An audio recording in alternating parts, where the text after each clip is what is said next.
নমস্কার বন্ধুরা, welcome back to my channel. আজকে আমি তোমাদের পড়াবো ক্লাস 7 এর গণিত কোষে থেকে 2.3 অনুপাতের শেষ অধ্যায়, যেটা তোমাদের ছিল। আজকের অঙ্কগুলো একটু অন্য টাইপের। তোমাদের ক্লাস 6 এ একটা দুটো ছিল, এগুলো আজকে করাচ্ছি। দেখো কিরকম টাইপের, আমি একটা উদাহরণের সাহায্যে প্রথমে বলে দিচ্ছি কিরকম অঙ্কগুলো, তারপরে অনুশীলনী অঙ্ক শুরু করছি। ধরো তোমাদের ভাই বোন রয়েছে, তোমার এক ভাই, তুমি ভাই আর এক বোন রয়েছে। তোমাদের বাবা তোমাদেরকে 50 টাকা দিল, 50 টাকা দিয়েছে তোমাদের বাবা। বাবা কি করলো, 50 টাকা দিল। 50 টাকা দিয়ে ভাই বোনকে বলছে তোমরা নিজেদের মধ্যে 3:2 অনুপাতে ওটাকে ভাগ করে নাও। 3:2 অনুপাতে এটা টাকাটা ভাগ করে নাও। তোমরা কি করবে, ভাই আর বোনের মধ্যে 50 টাকা ভাগ করতে হবে 3:2 অনুপাতে। তো এই টাইপের অঙ্কই আমরা করবো, যে মোট টাকা দেওয়া থাকবে, সেটা কিছু অনুপাত দেওয়া থাকবে, সেই অনুপাতে ভাগ করলে কে কত টাকা হিসেবে পাবে। তো এই অঙ্কটা আমরা কিভাবে করবো দেখো। এখানে ভাই কত অংশ পাবে, 3 অংশ পাবে। বোন কত অংশ পাবে, 2 অংশ পাবে। মোট কত ভাগ, ভাগ ভাগের কথা পাবো। মোট কত ভাগ, 3 আর 2 5 ভাগ। তার মানে আমি বলতে পারি 5 ভাগের মধ্যে 3 ভাগ কত পাবে, 3 ভাগ পাবে ভাই, আর 5 ভাগের মধ্যে 2 ভাগ পাবে বোন। এবার 50 টাকা মোট, তাহলে মোটের মধ্যে ভাই কত পাবে, মোটের মধ্যে বোন কত পাবে, কত টাকা পাবে। 50 গুণিতক 3/5, এটা কাটাকাটি করলে 5 10 50, 10 3 30, আর এদিকে 50 গুণিতক 2/5, এটা কাটাকাটি করলে হবে 5 10 50, 10 2 20 টাকা। তাহলে আমরা অঙ্কের সাহায্যে সহজেই বুঝতে পারলাম যে বাবা যদি 50 টাকা দিয়েছিল তাদের ভাই বোনকে 3:2 অনুপাতে ভাগ করে দিতে বলেছিল, তারা নিজেদের মধ্যে ভাগ করার পর কি কত টাকা করে পেলো, ভাই পেলো 30 টাকা, বোন পেলো 20 টাকা।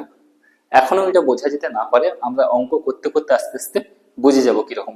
টাইপটা এরকমই, একটা মোট দেওয়া থাকবে, মোট টাকা এত, সবসময় টাকা থাকবে এরকম কোনো ব্যাপার না। অঙ্কের ক্ষেত্রে আলাদা আলাদা, মোট জনসংখ্যা এত, তাহলে এত এত অনুপাত হলে তাদের মধ্যে কতজন স্বাক্ষর কতজন অস্বাক্ষর, এরকম টাইপের অঙ্ক আছে। তো আমি করাচ্ছি প্রথম থেকে, একের দাগ থেকে।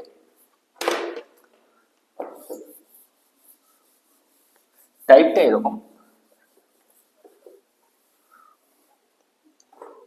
একের দাগের অঙ্ক তোমরা লিখবে। একের দাগের অঙ্কটা কি বলেছে দেখো, গত বছরের রসকুণ্ডু গ্রামে স্বাক্ষর ও অক্ষর পরিচয়হীন লোকের সংখ্যার অনুপাত ছিল 4:1। যেটা আমাদের প্রদত্ত দেওয়া থাকবে, যেটা দেওয়া থাকবে সেটাকে প্রদত্ত বলা হয়। যেটা আমাদের বইতে দেওয়া থাকবে, প্রশ্নে দেওয়া থাকবে, সেটা আমরা প্রথমে একটু লিখবো।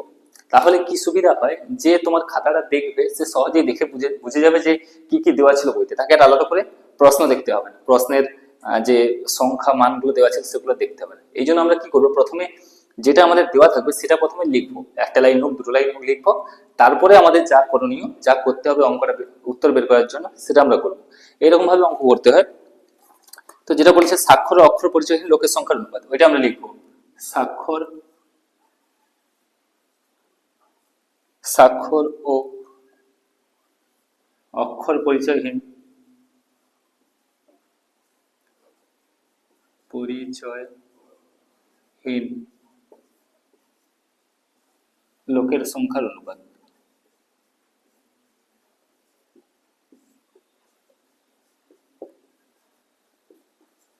লোকের সংখ্যার অনুপাত, অনুপাত কত বলা আছে, অনুপাত সমান 4:1। এরকম অঙ্কটা বলা আছে, ভালো করে বুঝবে। গত বছরের রসকুণ্ডু গ্রামে, একটা গ্রামের নাম রসকুণ্ডু গ্রাম, সেখানে স্বাক্ষর ও অক্ষর পরিচয়হীন লোকের সংখ্যার অনুপাত। স্বাক্ষর মানে যে লেখাপড়া জানে, লেখাপড়া শিখেছে তাকে বলা স্বাক্ষর।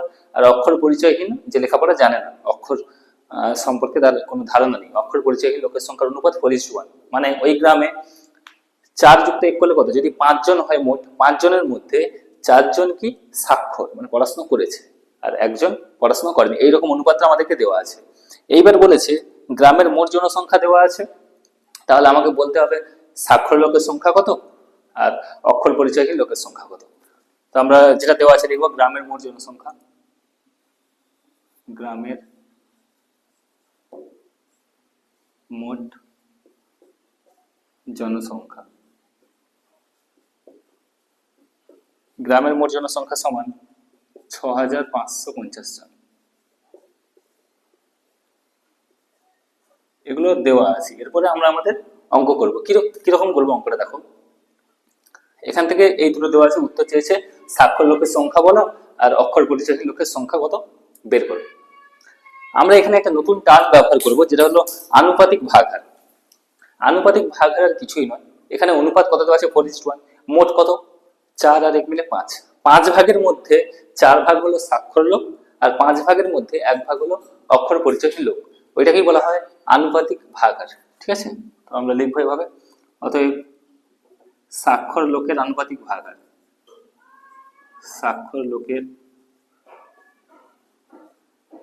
আনুপাতিক ভাগহার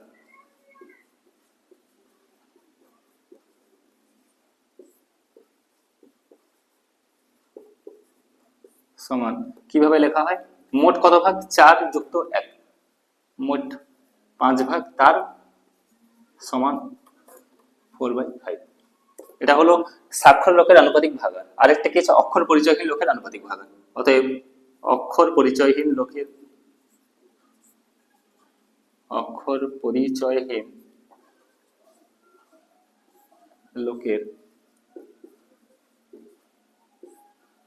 আনুপাতিক ভাগহার।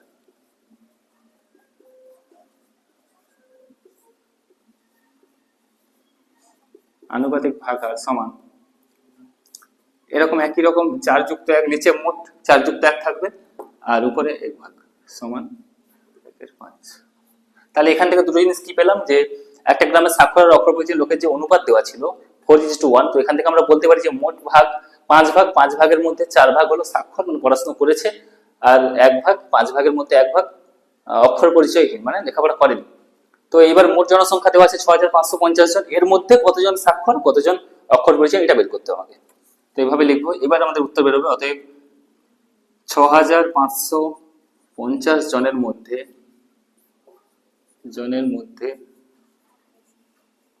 স্বাক্ষর লোকের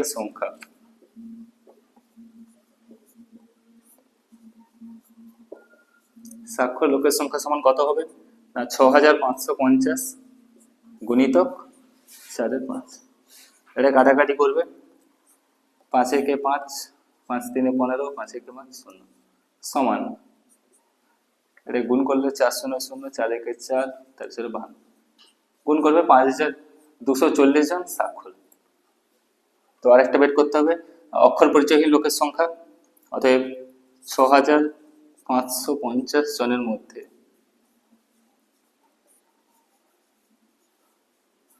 অক্ষর পরিচয়হীন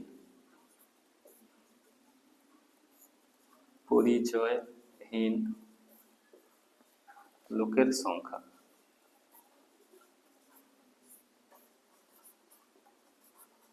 সংখ্যা সমান কত হবে 6550 গুণিতক 1/4।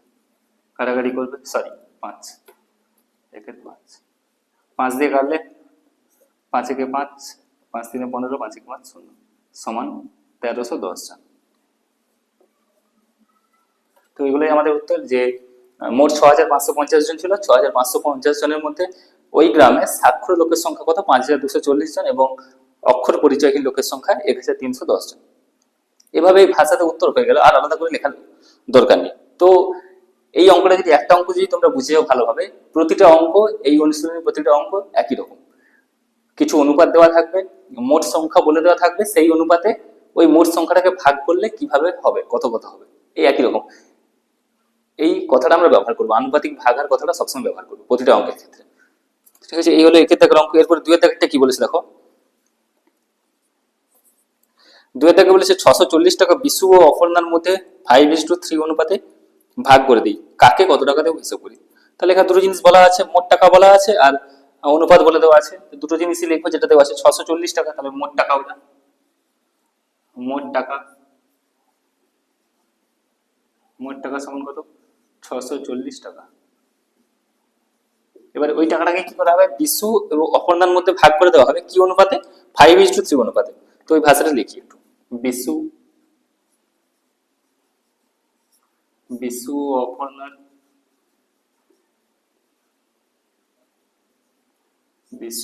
ও অপর্ণার মধ্যে 5:3 অনুপাতে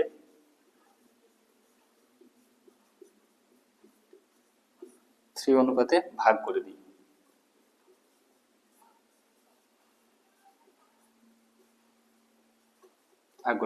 তো এই দুটো জিনিস আমাদের দেওয়া আছে। এবার বের করতে হবে এই 640 টাকার মধ্যে কে কত টাকা পাবে, বিশু কত টাকা পাবে, অপর্ণা কত টাকা পাবে। তো প্রথম কাজ কি হবে, বিশুর আনুপাতিক ভাগ, বিশু যে টাকাটা পাবে তার আনুপাতিক ভাগার, আর অপর্ণা যে টাকাটা পাবে তার আনুপাতিক ভাগার।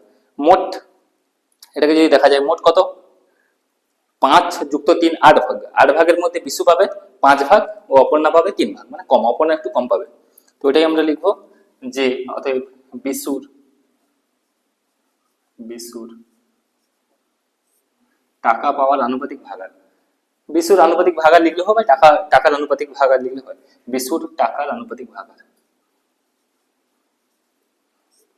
বিশুর টাকার আনুপাতিক ভাগার ভাগ হার। আনুপাতিক ভাগার সমান কত হবে, মোট ভাগ 5 যুক্ত 3 8, 8 ভাগের মধ্যে 5 ভাগ পাচ্ছে বিশু, এটা হয়ে গেল বিশু। এরপরে লিখবো অপর্ণা, অতএব অপর্ণার টাকার আনুপাতিক ভাগার।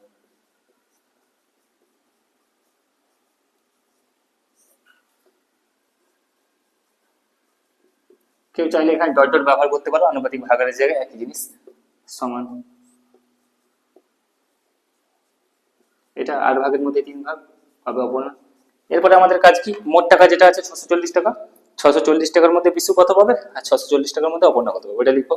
অতএব অতএব 640 টাকার মধ্যে 640 টাকার মধ্যে বিশু পাবে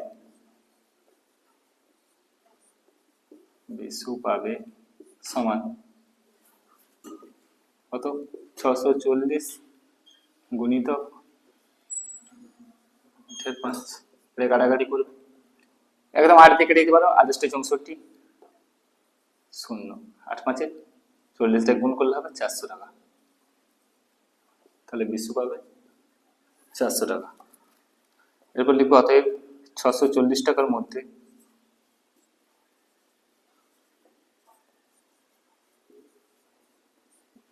অপর্ণা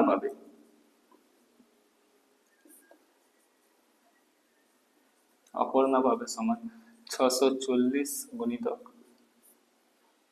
3 8, 8 দিয়ে কাটবে 8 64, 80 গুণিতক 3 মানে 8 3 240 টাকা, 80 গুণিতক 3 বলে 240 টাকা পাবে অপর্ণা। এইভাবে হবে। দেখো দুটো অঙ্ক একই করা হয়েছে, যে কিছু অনুপাত দেওয়া আছে, কিছু মোট মোট বলে দেওয়া আছে, তাহলে তাদের মধ্যে ভাগ করে দিলে কে কতটা পাবে এটাই বের করতে বলেছে। এখানে ভাষা একই, প্রতিটা অঙ্কের ভাষা একই, একটা যদি বুঝে যাও ঠিকঠাক। যেগুলো প্রথমে প্রদত্ত যে বইয়ে দেওয়া আছে সেগুলো প্রশ্ন, সেগুলো লিখেছি, তারপরে আনুপাতিক ভাগার বের করেছি, তারপর মোটের মধ্যে যাদের নাম বলা আছে সে কত কত পাবে এটাই বের করতে পারবে, বেশি কিছু না।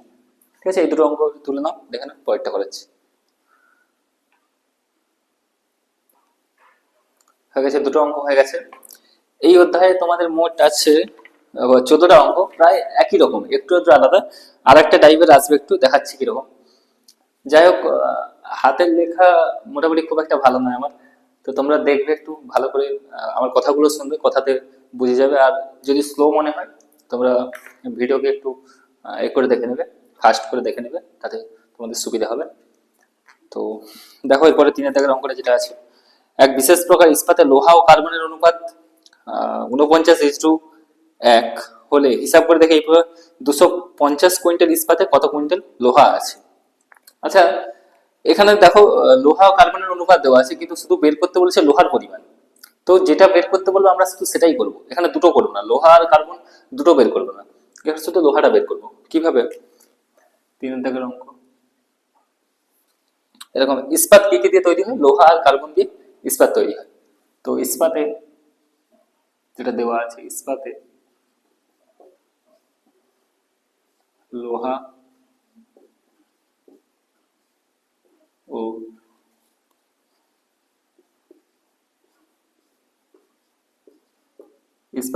ও কার্বনের অনুপাত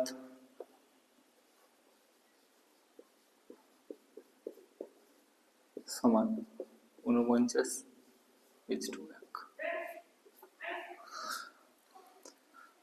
মোট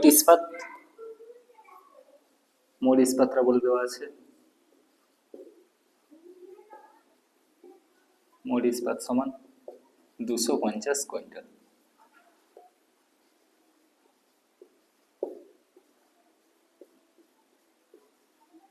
দেখো এই দুটো জিনিস আমাদের দেওয়া আছে, প্রশ্ন কি চাই, উত্তর কি চাইছে? ইস্পাত লোহা ও কার্বন দিয়ে তৈরি হয়, লোহা ও কার্বনের অনুপাত দেওয়া আছে যে যদি ইস্পাত তৈরি করতে হয়, যদি এখানে মোট কত ভাগ দেখা যাচ্ছে 49 আর 50, 50 ভাগের মধ্যে 49 ভাগ লোহা লাগে আর 1 ভাগ কার্বন লাগে, কার্বনের পরিমাণ খুব কম। যদি এরকম ইস্পাত 250 কুইন্টাল ইস্পাত তৈরি করতে হয় তাহলে কত পরিমাণ লোহার পরিমাণটা বের করতে বলেছে। তো আমরা এখানে যেমন অঙ্কের ক্ষেত্রে আগেগুলো করেছি, লোহার আনুপাতিক ভাগার কার্বনের আনুপাতিক ভাগার, লোহার পরিমাণ কার্বনের পরিমাণ, এখানে যেহেতু একটা বলেছে তো সেই জন্য আমরা একটা বের করবো। কি বের করতে বলেছে? লোহা বের করতে বলেছে, সেই জন্য লোহার আনুপাতিক ভাগারটা শুধু বের করলেই হবে। যেটুকু চাইবে সেটুকু, বেশি করে কিছু লাভ নেই না, তাই না? আমরা জানি করতে। তো লিখবো ইস্পাতে, অতএব ইস্পাতে লোহার আনুপাতিক ভাগার, লোহার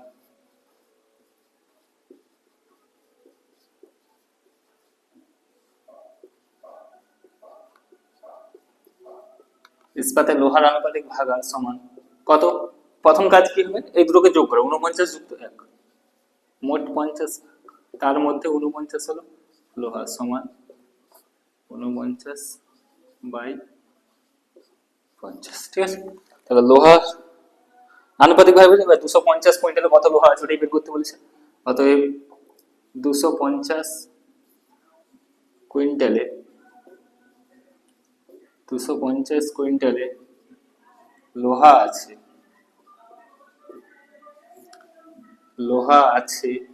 সমান 250 গুণিতক 49/50। এত কুইন্টাল এখানে লিখতে পারো, এত কুইন্টাল। এবার এটাকে কাটাকাটি করবে, কাটাকাটি কিভাবে করবে? এই শূন্য দিয়ে এই শূন্য কেটে যাবে, 5 দিয়ে 25 দিয়ে কাটবো, 5×5=25 সমান 5 গুণিতক 49 কুইন্টাল, 5 গুণিতক 49 কুইন্টাল সমান 5 না 45 আর 5 হাতে 4, 5 এর 20, 4 এর 24, 245 কুইন্টাল। ঠিক আছে, এটাই আমাদের উত্তর। তাহলে দেখো, কেউ যদি 250 কুইন্টাল ইস্পাত তৈরি করতে চায় এই অনুপাতে লোহা আর কার্বন মিশিয়ে, তাকে লোহা কত নিতে হবে? 250 কুইন্টালে লোহা কত লাগবে? 245 কুইন্টাল লোহা লেগে যাবে, আর বাকি কত থাকলো? 5 কুইন্টাল কার্বন লাগবে। তো এখানে কার্বন আমাকে জানতে চায়নি কত পরিমাণ কার্বন, সেই জন্য আমরা বের করবো না, আমাদের শুধু লোহার পরিমাণ চেয়েছে, বের করেছি 250 কুইন্টাল লোহা আছে, 245 কুইন্টাল। ঠিক আছে, এটাই আমাদের উত্তর, আর কিছু নেই। এরপর চারের দাগেরটা দেখো, চারের দাগেরটা বলেছে কোন বিদ্যালয়ে 143 জন ছাত্রীর মধ্যে, একটা বিদ্যালয়ে 143 জন ছাত্রী আছে, শুধুমাত্র গান করতে পারা ও নাচ করতে পারা ছাত্রছাত্রীর অনুপাত, ছাত্রী সংখ্যার অনুপাত 9:2। ঠিক আছে, মোট ছাত্রের সংখ্যা দেওয়া আছে, তার মধ্যে নাচ করতে পারে এবং গান করতে পারে এরকম ছাত্রীর সংখ্যার অনুপাত দেওয়া আছে। যদি আরো 3 জন ছাত্রী গান করতে আসে তবে গান করতে পারা ও নাচ করতে পারা ছাত্রী সংখ্যার অনুপাত কত হবে হিসাব করি। তো এখানে প্রশ্নটা একটু অন্যরকম, একই রকম, আমরা এগুলো বের করব, তারপরে কিছু একটা স্টেপ এক্সট্রা করতে হবে। কিরকম অঙ্কটা আমি লিখছি তারপরে বলছি। যে 143 জন ছাত্রী, তাহলে এটা প্রথমে লিখি, মোট ছাত্রীর সংখ্যা, মোট যেটা দেওয়া আছে ওটাই লিখব, মোট ছাত্রীর সংখ্যা সমান 143 জন। ঠিক আছে, এবার এদের মধ্যে গান করতে পারা ও নাচ করতে পারা ছাত্রীর সংখ্যার অনুপাত দেওয়া আছে। গান করতে পারা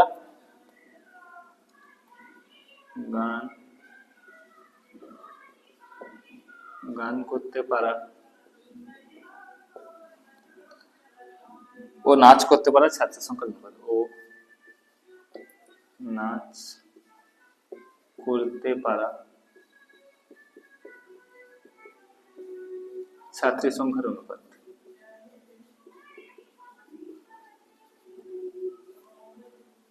ছাত্রী সংখ্যার অনুপাত। অনুপাত কত বলা আছে? যে 9:2। তো প্রথম কাজ আমাদের কি হবে, সেই একই রকম এই 143 জনের মধ্যে কতজন গান করতে পারে সেটা বের করব, কতজন নাচ করতে পারে সেটা বের করব। তাহলে ওটা বের করার জন্য প্রথম কাজ কি হবে, আনুপাতিক ভাগার বের করা। গান করতে পারে এমন ছাত্রীর আনুপাতিক ভাগার। অতএব গান করতে পারে, গান করতে পারে এমন ছাত্রী সংখ্যার, গান করতে পারে এমন ছাত্রী সংখ্যার আনুপাতিক ভাগার।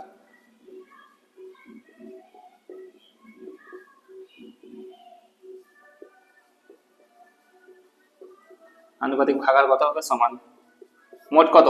9 যুক্ত 2, নিচে বসবে 9 যুক্ত 2 আর উপরে 9 সমান 11। যদি 11 জন হয়, মোট 11 জনের মধ্যে 9 জন ছাত্রী গান করতে পারে। আর কি গান করতে পারার পর কি দেওয়া আছে? নাচ করতে পারা। তার মানে নাচ করতে পারে এমন ছাত্র সংখ্যার আনুপাতিক ভাগার। এরপরে দেখো, অতএব নাচ করতে পারে, নাচ করতে পারে এমন ছাত্রী সংখ্যার, এমন ছাত্রী সংখ্যার আনুপাতিক ভাগার।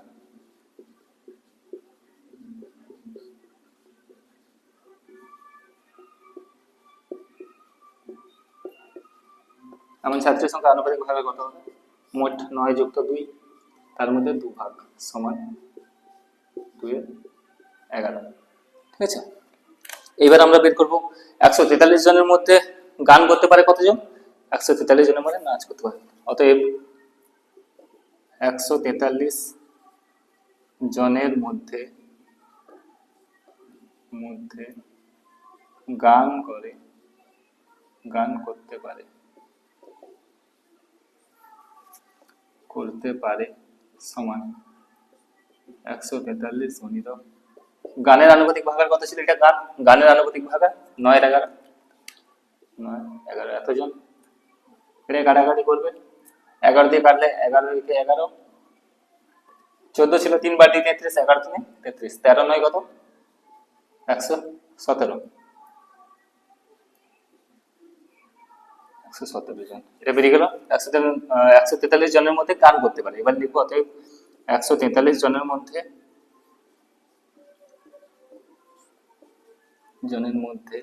নাচ করতে পারে।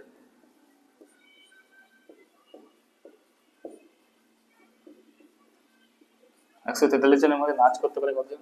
সমান 143 গুণিত 2/11। এটা কাটাকাটি করবে, 11 × 11, 11 33 সমান 13 দুগুণে 26 জন। এখানে জনটা লিখবে।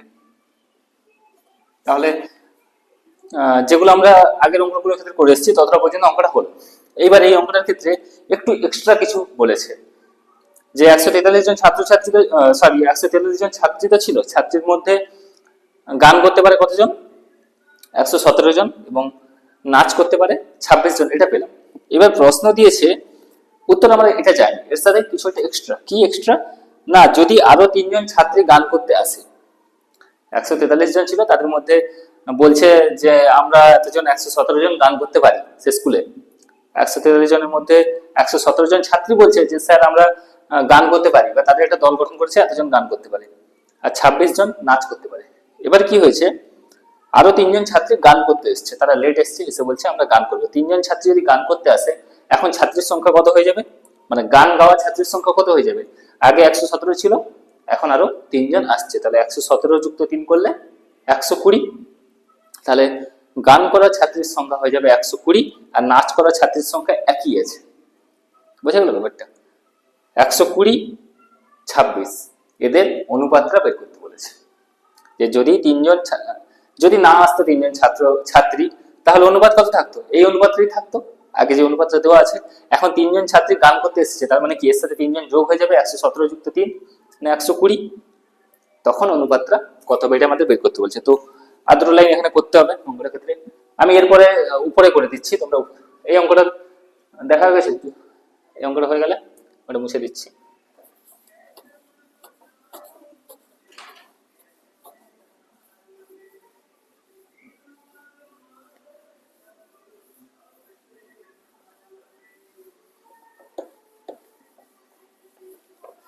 তো এরপরে তোমরা কি করবে, এখানে লিখবে যে এটা বইয়ের ভাষাতে, যদি আরো 3 জন ছাত্রী গান করতে আসে, অতএব যদি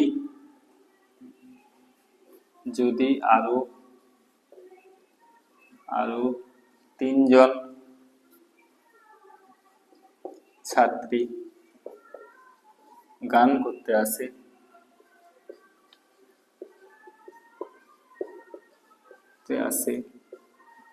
তাহলে মোট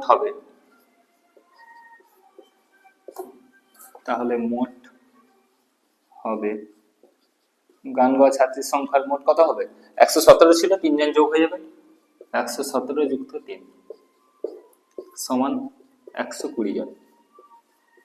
120 জন, শুধুমাত্র গান গাওয়া ছাত্রীর সংখ্যা বদলাচ্ছে, যারা নাচ করবে ঠিক করেছিল 26 জন, তাদের সংখ্যার কোনো বদল হয়নি, তাদের মধ্যে কেউ চলেও যায়নি আর বা তাদের দলে কেউ আসেনি, সেখানে তো 26 জন আছে, শুধু বদলেছে কোনটা, গান করতে আসা ছাত্রের সংখ্যা বদলেছে। এবার আমাকে প্রশ্ন দিয়েছে যে এদের অনুপাত কত হবে, অনুপাত বের করব। অতএব গান করতে পারা ও নাচ করতে পারা ছাত্রীর সংখ্যার অনুপাত কত হবে হিসাব করে এটা বইয়ের ভাষাটাই লিখবো।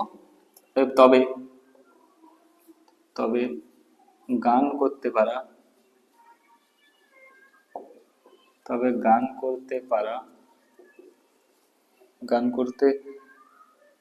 ও নাচ করতে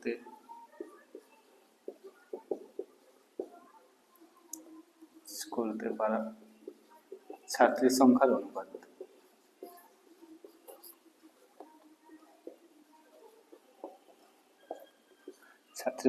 অনুপাত,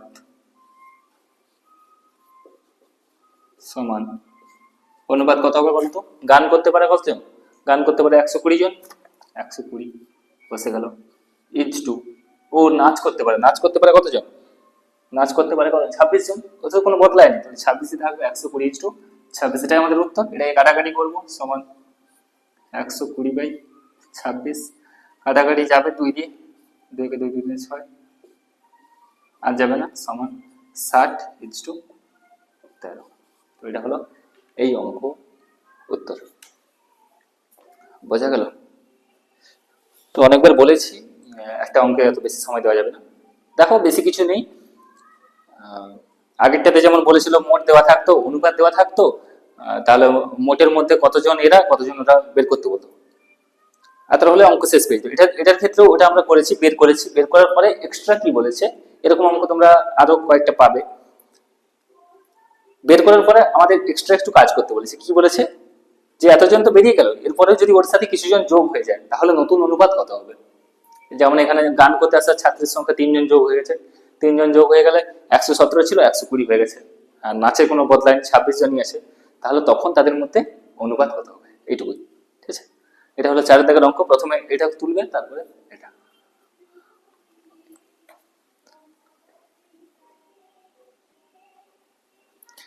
এরপরে দেখো 5 দাগেরটা বলেছে ডেটল জলের অঙ্ক। তো ডেটল জলের অঙ্ক তোমাদের জন্য গুরুত্বপূর্ণ, এটা পরীক্ষার প্রশ্ন থাকে, ডেটল জলের অঙ্কটা 5 দাগেরটা ভালো অঙ্ক, আলাদা কিছু নেই, আগেরটা যেরকম করেছো 4 দাগেরটা একই রকম টাইপের। 240 মিলিলিটার ডেটল জলে জল ও ডেটলের আয়তনের অনুপাত 1:3, এর সঙ্গে আরো 60 মিলিলিটার জল মেশালে জল ও ডেটলের আয়তনের অনুপাত কত হবে হিসাব করি। তো মেশাবো তো পরে, আগে হিসাব করি যে 240 মিলিলিটারের মধ্যে ডেটল কতটা আছে, জল কতটা আছে, আগে বের করব, তারপরে যেটা বেরোবে ডেটলের পরিমাণ জলের পরিমাণ বেরোবে, তার সঙ্গে 60 মিলিলিটার জল মেশাতে হবে, শুধু জল মেশাবো 60 মিলিলিটার, তারপরে অনুপাত বের করবো, এটা হবে আমাদের অঙ্ক। তো এখানে যেরকম দেওয়া আছে 240 মিলিলিটার ডেটল জল, এই কথাটার মানে কি, মোট ডেটল জলের পরিমাণ দেওয়া আছে, এটাই লিখবো মোট, আমরা ডেটল জল বলতে কি, ডেটল তো পুরোপুরি ব্যবহার করা হয় না, ডেটলের সাথে জল মিশিয়ে ব্যবহার করা হয়, র করা হয়। তো সেইটাই বলা আছে, মোট ডেটল জলের পরিমাণ।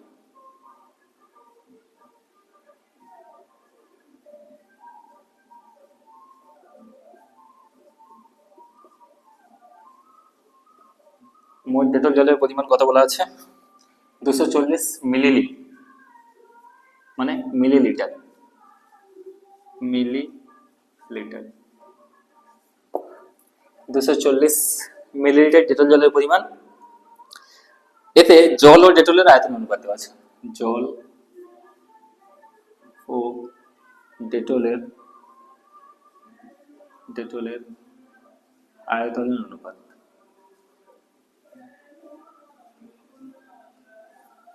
আয়তনের অনুপাত সমান 1:3। এই তথ্য আপাতত দেওয়া আছে, এখান থেকে আমরা জলের পরিমাণ বের করবো, ডেটলের পরিমাণ বের করবো। একটা কথা মনে রাখবে, অনুপাতের ক্ষেত্রে যেটা প্রথমে বলা থাকবে তার অনুপাত সেটা, আর যেটা পরে, মানে ব্যাপার হলো 1, 3 এর মধ্যে এটা মোট কত ভাগ হচ্ছে? 4 ভাগ। 4 ভাগের মধ্যে 1 ভাগ হলো জলের পরিমাণ আর 3 ভাগ ডেটলের পরিমাণ। আচ্ছা, ডেটল জলের মিশ্রণ তৈরি করা হচ্ছে, ডেটল আর জল মেশানো হচ্ছে। যদি মোট 4 ভাগ হয়, 4 ভাগের মধ্যে 1 ভাগ জল, মানে জলের পরিমাণটা কম, 3 ভাগ ডেটল, ডেটলের পরিমাণটা বেশি। তাহলে এরকম 240 মিলিলিটার যদি ডেটল জল তৈরি করা হয়, তার মধ্যে জল কতটা থাকবে, ডেটল কতটা থাকবে, এটা প্রথমে আমরা বের করব। তাহলে এরপরের কাজ কি? জলের আনুপাতিক ভাগাহার। জলের, এগুলো তো আয়তন, এই যে 1:3, 240 এগুলো আয়তন, এই জন্য আমরা এরকম লিখবো, জলের আয়তনের আনুপাতিক ভাগাহার। দেখো, অতএব জলের আয়তনের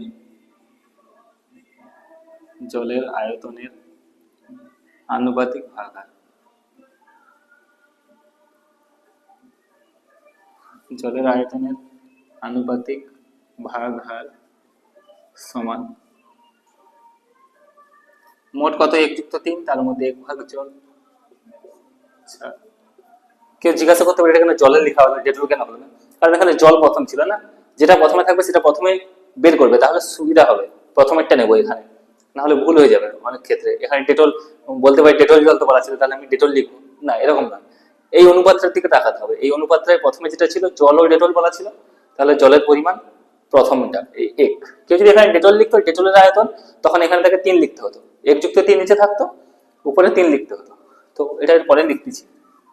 অতএব ডেটলের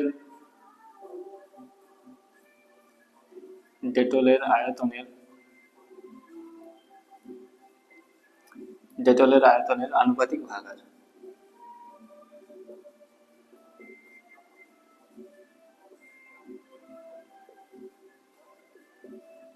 সমান, কিভাবে? উপরে 1 বুঝবে, সরি, নিচে 1+3, উপরে 3 ভাগ, সমান 4। এটা হলো ডেটলের আনুপাতিক ভাগাহার। এবার কি কাজ? 240 মিলিলিটার মোট পরিমাণ, 240 এর মধ্যে জল কতটা আছে, ডেটল কতটা আছে। অতএব 240 মিলি এর মধ্যে জলের আয়তন, এর মধ্যে জল কতটা আছে, জলের আয়তন সমান 240 গুণিতক 1/4 মিলিলিটার। কাটাকাটি করবো, 4 দিয়ে কেটে দেবো, 4 × 6 = 24, 0। 60 গুণিতক 1 মানে 60 মিলিলিটার। ঠিক আছে, এবার লিখবো, অতএব 240 মিলিলিটার মধ্যে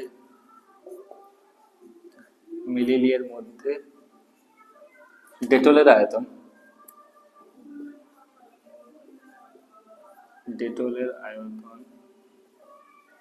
সমান 240 গুণিতক 3/4 মিলি। লিখে নেবে এখানে। এই যে 4 দিয়ে কাটবো, 4 × 6 = 24, 6 × 3 = 18, 180 মিলিলিটার।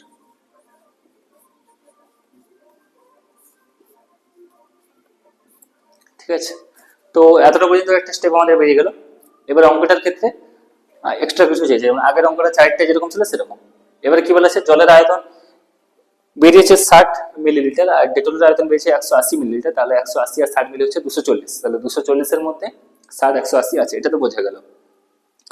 এবার প্রশ্ন দিয়েছে এর সঙ্গে আরো 40 মিলিলিটার জল মেশাবো, জল মেশাতে হবে, সরি 40 নয় 60 মিলিলিটার জল মেশাতে হবে।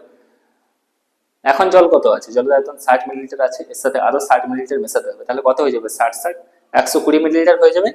ডেটলের পরিমাণ একই থাকবে, তাহলে তখন তাদের অনুপাত কত হবে, তখন তাদের অনুপাত কত হবে, ডেটলের সরি জল হয়ে যাবে 120 আর ডেটল হয়ে যাবে 180, তাহলে অনুপাত হবে 120:180, এটা হবে আমাদের উত্তর।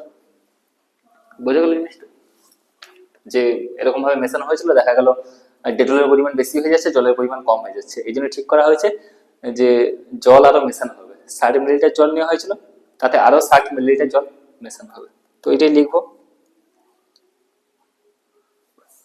যেটা বলেছে এর সঙ্গে আরো 60 মিলিলিটার জল মেশালে, অতএব এর সঙ্গে আরো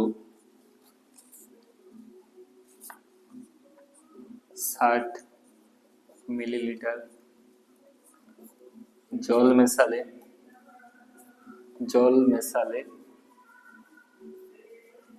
মোট জলের পরিমাণ হবে,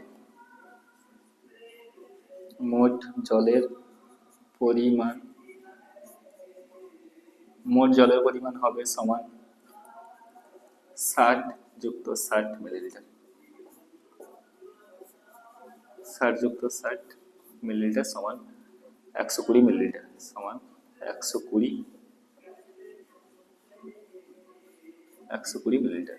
তাহলে জলের পরিমাণ তো 120 হয়ে গেল, এবার নতুন অনুপাত কত হবে বের করতে হবে। অতএব জল ও ডেটলের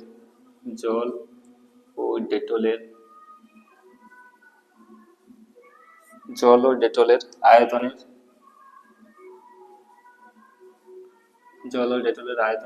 অনুপাত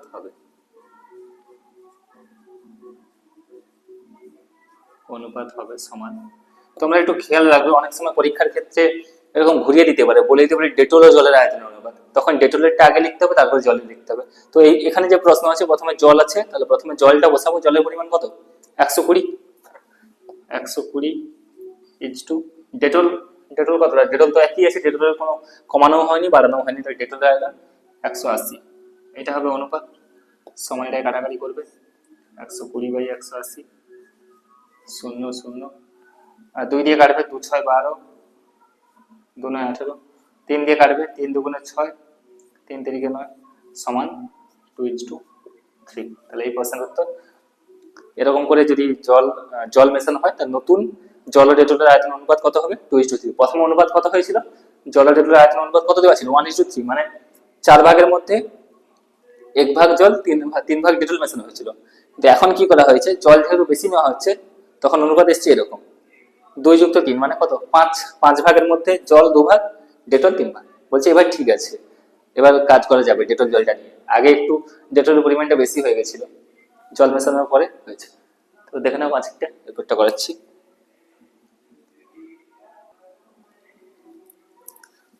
এরপরে দেখো 6 থেকে যেটা বলেছে, এক ব্যক্তির মাসিক আয় 24,750 টাকা, এক ব্যক্তি তার মাসে আয় 24,750 টাকা, তিনি 750 টাকা বাড়ি ভাড়া দেন, যে বাড়িতে থাকে ভাড়া বাড়িতে বাড়ি ভাড়া দিয়ে দেয়, বাকি টাকা 3:1 অনুপাতে সংসার খরচ ও ছেলে মেয়েদের শিক্ষার জন্য খরচ করেন, তাহলে তিনি কত টাকা সংসারে খরচ করেন। তো দুটো অনুপাত দেওয়া আছে, সংসার খরচ আর ছেলে মেয়েদের পড়াশোনার জন্য খরচ করেন অনুপাত দেওয়া আছে, কিন্তু আমাকে বের করতে বলেছে শুধু সংসার খরচ, তাহলে আমরা দুটোর মধ্যে শুধু সংসার খরচের আনুপাতিক ভাগ আর বের করবো, সংসার খরচ কত টাকা করেন ওটা বের করবো, কিন্তু তার আগে আমাকে বুঝতে হবে যে কত টাকাকে তিনি ওই অনুপাতে ভাগ করে চালান, কত টাকা না বাকি টাকা বলতে আয় তো একটা হচ্ছে, আয় থেকে বাড়ি ভাড়া টাকা দিয়ে দিচ্ছে কিছু টাকা, 750 টাকা, তারপরে যে টাকাটা থাকলো সেই টাকাটা ভাগ করছে। তো আমরা লিখছি, দেখো 6 দাগে,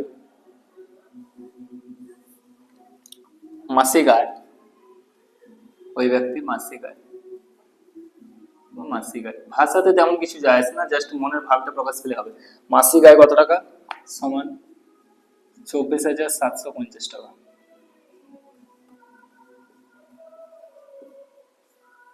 মাসিক আয় 24,000, তারপর বাড়ি ভাড়া দেন 750 টাকা, বাড়ি ভাড়া দেন, বাড়ি ভাড়া দেন সমান 750 টাকা।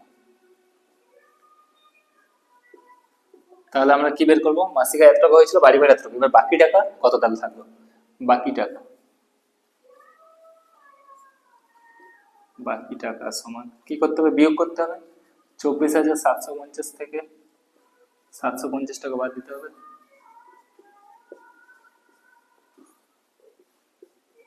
সমান কত থাকবে? 24,000 টাকা থাকবে। 24,000 টাকা, ঠিক আছে। এবার পরিষ্কার হয়েছে যে বাকি টাকা, এই টাকাটা এবার তিনি অনুপাতে ভাগ করে দেবেন। তার মানে এখন ওই ব্যক্তির কাছে টাকা কত আছে? 24,000 টাকা আছে। ওই 24,000 টাকা দিয়ে তিনি 3:2 অনুপাত 3:1 অনুপাতে সংসার খরচ ও ছেলে মেয়েদের শিক্ষার জন্য খরচ করবেন। তাহলে অনুপাতটা কিসের দেওয়া আছে ওটা দেখি। সংসার খরচ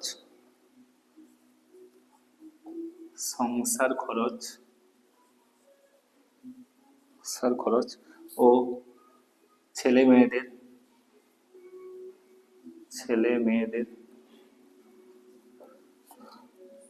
শিক্ষার খরচের অনুপাত।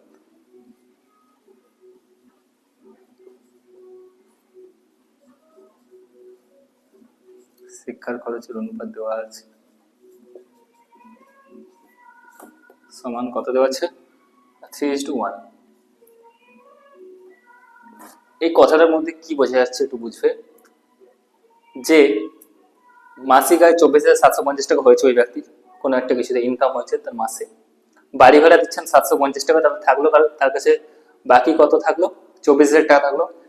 ওই 24,000 টাকার মধ্যেই তিনি সংসার খরচ আর ছেলে মেয়েদের শিক্ষা খরচ চালাচ্ছেন, কোনো টাকা জমাচ্ছেন, এরকম বলেছে এখানে, যে 24,000 টাকাটাই এই দুটোতেই খরচ করে দিচ্ছে। এবার সংসার খরচ আর ছেলে মেয়েদের শিক্ষার খরচ অনুপাত এইটা দেওয়া আছে, তার মানে কি মোট কত ভাগ? 3 + 1 4, 4 ভাগের মধ্যে 3 ভাগ সংসার খরচ চালাতে খরচ হয়ে যাচ্ছে, আর 4 ভাগের মধ্যে 1 ভাগ ছেলে মেয়েদের শিক্ষার জন্য খরচ করছে 24,000 টাকা। তাহলে আমাকে বের করতে হবে। আচ্ছা, এখানে দুটো জিনিস আছে, সংসার খরচ কত টাকা, ছেলে মেয়েদের শিক্ষার খরচ কত টাকা বের করতে বলতে পারে, কিন্তু এখানে একটা বের করতে বলেছে, শুধু বলেছে কত টাকা সংসারে খরচ করেন দেখি, শুধু সংসার খরচটা বের করতে বলেছে। তাহলে আমরা কি লিখবো? সংসার খরচের আনুপাতিক ভাগাহার, অতএব সংসার খরচের আনুপাতিক ভাগাহার, সংসার খরচের আনুপাতিক ভাগহার সমান 3 + 1 নিচে সংসার খরচ কোনটা প্রথমে, তাহলে প্রথমে 3 আছে, 3 বসবে সমান। আচ্ছা, তাহলে অতএব 24,000 টাকার মধ্যে সংসারে খরচ হয়, অতএব 24,000, বাকি টাকাটা খরচ করেন না সংসার আর ছেলে মেয়েদের শিক্ষার জন্য, বাকি টাকা কত? 24,000, এই জন্য লিখতেছি 24,000 টাকার মধ্যে 24,000 টাকার মধ্যে সংসারে খরচ করেন, যেরকম লেখা আছে বইতে, সংসারে খরচ করেন সমান সংসার কত খরচ করবে? 24,000 গণিত সংসার, মানে এটাই একটাই বের করেছি আমরা, 3 এত টাকা, এটা কাটাকাটি করবে, 4 দিয়ে কেটে দেবে একদম, 4 × 6 = 24, 0 0 0 মানে 6,000, 6,000 3,000 3 গুণ করলে 6 × 3 = 18,000 টাকা। তাহলে তিনি সংসার খরচ কত টাকা করেন? 18,000 টাকা। 24,000 টাকার মধ্যে 18,000 টাকা সংসার খরচ করে দেন, বাকি টাকাটা ছেলে মেয়েদের শিক্ষার জন্য খরচ করেন।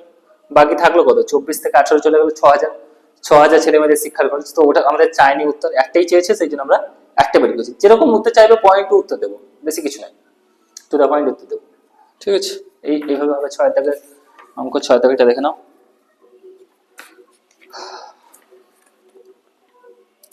এরপরে 7 দাগেরটা দেখো। 7 দাগেরটা বলছে বিবেকানন্দ যুব পাঠাগার কোনো এক বছর 74,350 টাকা সরকারি অনুদান পেল, 4,350 টাকা চাঁদা আদায় করলো ও পুরনো কাগজপত্র ইত্যাদি বিক্রি করে পেল 1300 টাকা। যদি সব টাকাই নতুন বই কিনতে, পুরনো বই বাঁধাতে ও পাঠাগারের কর্মচারীদের বেতন দিতে 15:3:2 অনুপাতে খরচ করা হয়, তবে হিসাব করে দেখি কত টাকার নতুন বই কেনা হয়েছিল। অনুপাত তিনটে জিনিসের দেওয়া আছে, কিন্তু বের করতে বলেছে একটা, ঠিক আছে? কত টাকা নতুন বই, তো আমরা একটারই আনুপাতিক ভাগাহার বের করবো, আর একটারই একদম সহজ অঙ্ক। আগেরটা তো দুটো দুটো আনুপাতিক ভাগাহার করছে, এখানে তিনটে দেওয়া আছে কিন্তু বের করতে বলেছে একটা, তার জন্য একটা করবো। কিন্তু তার আগে আমাকে কি বের করতে হবে, মোট টাকা কত। মোট টাকাটা বের করলে তো তার তার মধ্যে কত টাকা তোমার এই নতুন বই কেনা হয়েছে সেটা বের করতে পারবো। তো দেখো, বিভিন্ন জায়গা থেকে টাকা পেয়েছে, কোথা থেকে টাকা পেয়েছে পরপর লিখছি, তারপর সেটাকে যোগ করে দিলে মোট টাকা পেয়ে যাবো। সরকারি অনুদান পেল, প্রথমে বলা আছে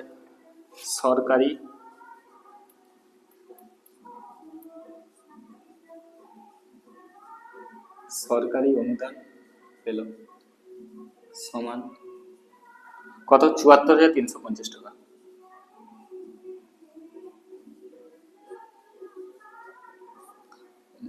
তারপর হচ্ছে 4,350 টাকা চাঁদা আদায় করলো। চাঁদা আদায় করলো।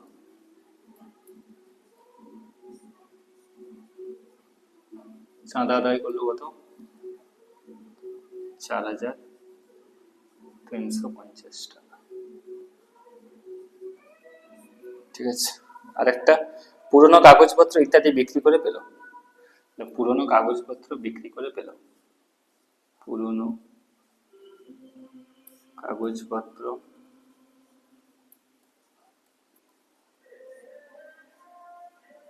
বিক্রি করে পেল।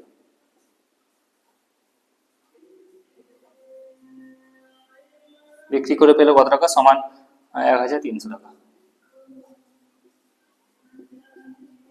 তাহলে এত টাকা মোট জমা হয়েছে, এই মোট টাকাটাই খরচ করেছে। এরপরে আগে বের করে নিই মোট টাকাটা কত। অতএব মোট টাকা, তাহলে মোট টাকা আমরা কিভাবে পাবো, এই তিনটাকে যোগ করতে হবে, সমান 74,350 যুক্ত 4,350 যুক্ত 1,300 টাকা। ব্র্যাকেটের মধ্যে রেখে দেবে এটাকে। তো এটাকে যোগ করলে হবে, তোমরা যোগ করবে 74,000, 78,000, 79,000, 79,700, 300, 80,000 হচ্ছে পুরো 80,000 টাকা। তাহলে ওই বিবেকানন্দ যুব পাঠাগারে মোট কত টাকা হয়েছে, 80,000 টাকা উঠেছে। সরকার থেকে পেয়েছে এত, চাঁদা আদায় করেছে এত, আর পুরনো কাগজপত্র বিক্রি করে মোট 80,000 টাকা তাদের কাছে জমা হয়েছে। এবার ওই টাকাটাকে খরচ করেছে, কিভাবে খরচ করেছে, যে সব টাকাই নতুন বই কিনতে, পুরনো বই বাঁধাতে ও পাঠাগারের কর্মচারীদের বেতন দিতে, পাঠাগার বলতে লাইব্রেরি আর কি, বেতন দিতে খরচ করেছে। তো যেটা বলা আছে অনুপাত্রে ওইটাকে লিখি। কাদের অনুপাত দেওয়া আছে, নতুন, এটা পুরো বইয়ে লেখা আছে, নতুন বই কিনতে কমা পুরনো বই বাঁধাতে, পুরনো বই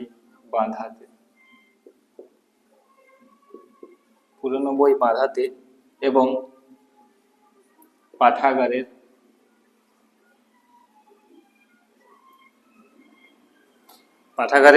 কর্মচারীদের বেতন দিতে।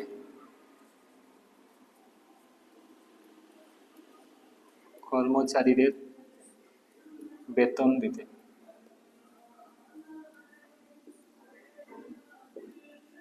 কর্মচারীদের বেতন দিতে 15:3:2 অনুপাতে খরচ করা।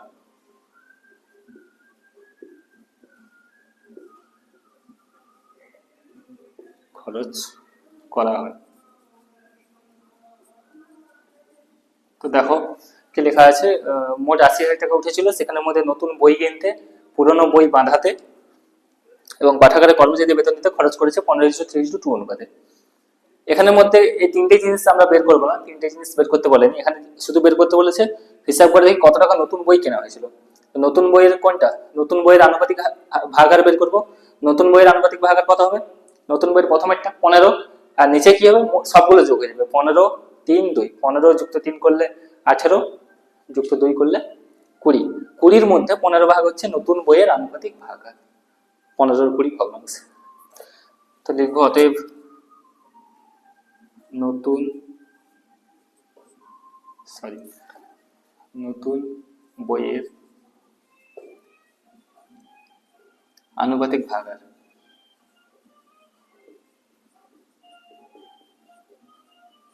নতুন বইয়ের আনুপাতিক ভাগাহার সমান, উপরে বুঝবো 15, নিচে 15 যুক্ত 3 যুক্ত 2 সমান 15/20। ঠিক আছে, তাহলে 80,000 টাকার মধ্যে নতুন বই কিনতে খরচ হয়েছে কত সেটা বের করতে বলছে।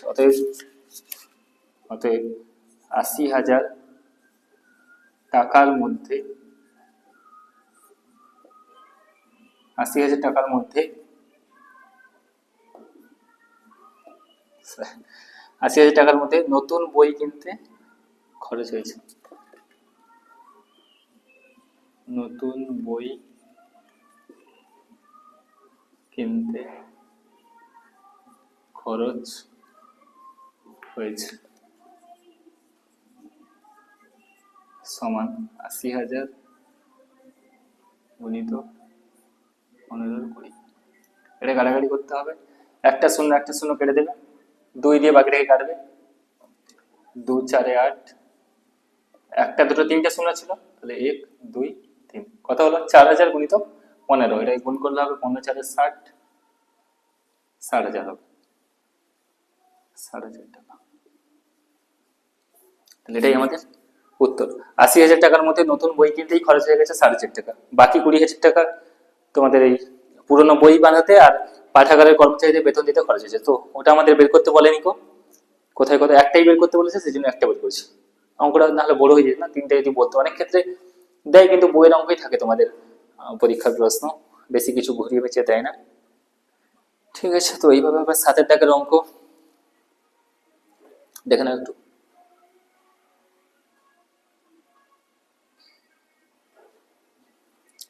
আচ্ছা, কোর্সে দেখি 2.3 7টা অঙ্ক হয়েছে। তো আমি ভেবেছিলাম 14টা অঙ্ক হয়ে যাবে, কিন্তু ভিডিওটা অনেক বড় হয়ে যাচ্ছে, সেই জন্য এই ভিডিওতে 7টা অঙ্কই থাকুক, এরপরের ভিডিওতে তোমাদের বাকি 7টা করিয়ে দিচ্ছি, দিলে 14টা অঙ্ক শেষ পেয়ে যাবে বাকি। ঠিক আছে, পরের ভিডিওতে দেখা হচ্ছে। এই 7টা অঙ্ক একটু ভালো করে বুঝবে, ভিডিওটা দরকার হয় দুবার দেখবে, যদি কোনো সমস্যা থাকে বলেছি সমস্ত কথাবার্তা দেখবে একটু ঠিকঠাক। বাকি সবাই ভালো থাকো, দেখা হচ্ছে পরের ভিডিওতে, বাই।